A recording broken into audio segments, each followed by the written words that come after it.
Você põe a melhor. Para nós que somos canhotos, acho que o direito é melhor, né? Ju, vamos. Aí dá por ir pra frente, no pé todo, nem qualquer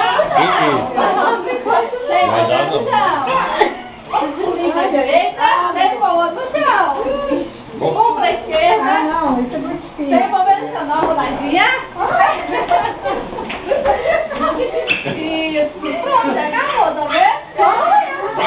O que vocês acharam? Difícil.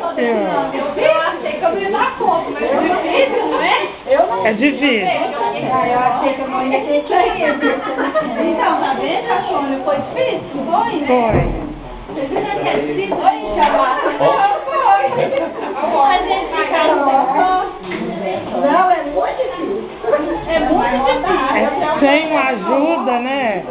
Sem o suporte. Sabe o que essa dinâmica traz pra gente? O que a gente aprende com essa dinâmica? Como é difícil a gente viver sozinho, sem É o verdade. apoio, uma das outras. É o suporte. É o suporte. É. Né? Esse apoio que a Joyce falou é o suporte. Que a gente possa ser, né, verdadeiros samaritanos, né? Simultâneos, né? Mas tem homens também. Que a gente possa ter suporte, né? Samaritanos que umas às outras, né? Através de oração, através de ouvir, né? Como eu falei antes, né? De ouvir. Que às vezes uma irmã está passando por um problema, dificuldade.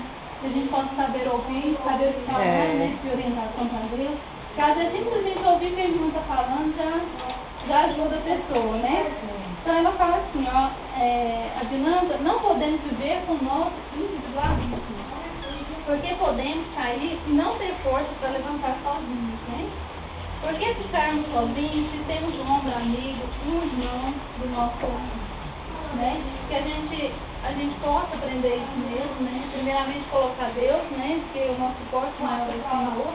Mas o Senhor usa as nossas irmãs, né, o nosso irmão, o nosso dia a dia, para estar nos apoiando, sendo suporte na nossa vida. Porque assim, às vezes você está lá no fundo, assim, né, uma pessoa chateada, você está lá no fundo, lá no poço, ainda às vezes você conversa, abre o coração com a irmã te fala alguma coisa, ora com a gente, né, ajuda ali. A gente é um suporte, a gente nessa saída mesmo, né, de ter uma salva, a gente se encontra, que hoje tá difícil, né? Não tá fácil. Hoje você tá bem, amanhã acontece uma coisa na sua vida, né? Igual que era até assim, pedido que a gente coloca o João, né? O pai das meninas, tá começando de oração. A Regina me ligou hoje, ela me ligou na quinta, assim, eu estava bem abalada, chorando. Hoje ela está bem melhor, ela pediu pra gente continuar orando. Que eles colocaram mesmo não porque ele está morrendo, mas por precaução, né? Para achar melhor, né? Colocar ele no isso, que eu estou com oxigênio muito baixo, né? Do sangue, eu tenho oxigênio pulmonar e deu pneumonia. Então aí os médicos acharam melhor colocar, porque eu estou muito nervoso para vir embora, já tem 15 dias hoje, né? Já tem 15 dias que eu estou no hospital, então eu fico agitado, quero ir embora, a pressão sobe, tudo vai acontecer.